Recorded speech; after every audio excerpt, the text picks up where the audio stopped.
Suzanne here with Motivated by Nature, and I'm really excited to be trying out some winter sowing today. With the weather out there, it's pretty nasty. We've got some snow coming down here. Take a look.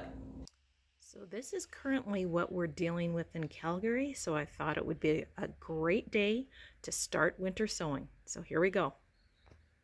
So I'm going to be going over the tools that you need for winter sowing, the steps to it, and we'll see what happens.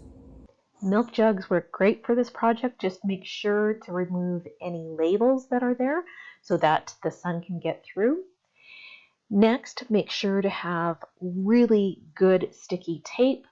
Have a good utility knife as well as a corkscrew or a drill to drill some holes.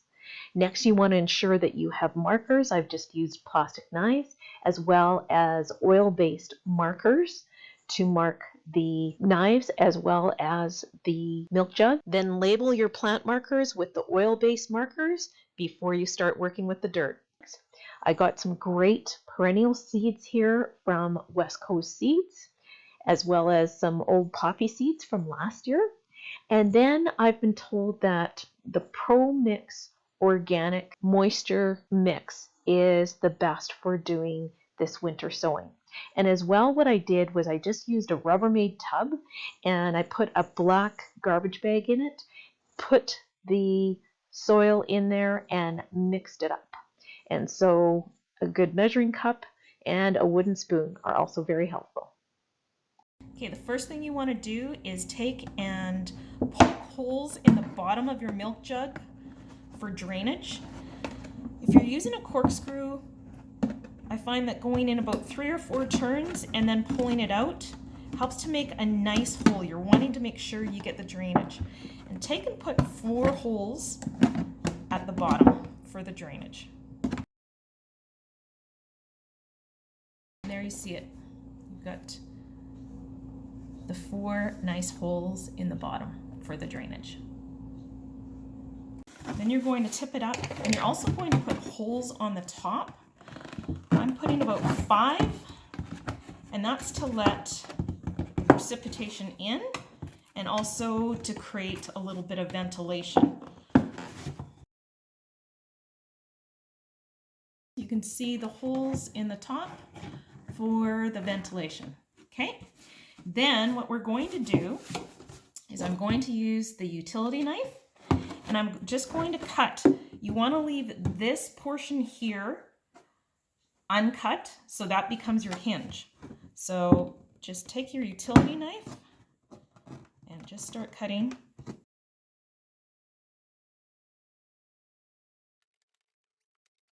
And there you see, you've got the hinge there. Okay, kind of like a Pac-Man. All right. And then you're going to be ready to put your soil in. So each milk jug takes about 5 cups of soil. So I used a cup of water for each 5 cups that I utilized and pre-mixed it in the tub first. Okay, so the bigger the seed, as you see, these are quite big seeds, the deeper they're supposed to go in the mix. So we'll do this, and we'll spread them about, and then we will put some dirt on top of them. Now take your plant identifier and put it into the container prior to taping it up. Also make sure to mark on the outside of the milk jug what the name is of the plant. Okay, so now what you want to do is you want to take your pre-cut tape, you want to secure it, holds both the bottom and the top, and then just bring the tape around, make a nice, secure little greenhouse for yourself. Voila!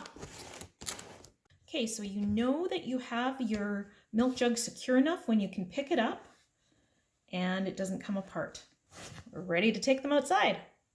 So just a quick tip, because we have so many Chinooks here in Calgary, I've taken and put some water about 3 to 4 inches up in this milk jug, and I'm going to get a lot more milk jugs, do the same, and put them all around my winter sowing milk jugs so that it helps to provide an insulation barrier, because we tend to get those Chinooks that warm things up and we don't want the seeds to sprout too early. Okay, hope this is helpful. So this is the finished product. These are my milk jugs. The one with the pink on the top, that's my water-filled jug.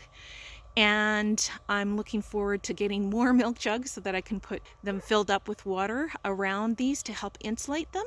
But you just let the snow and the water get into the top of the milk jugs, and you have to ensure that they don't get too light. If they do, you will need to water them, so you can water them from beneath and just put them in a tray of water and let them soak up the water that way. I look forward to sharing with you the results in about 60 to 90 days here of how these have come along. Stay safe, be well, and have fun gardening in winter. Bye for now.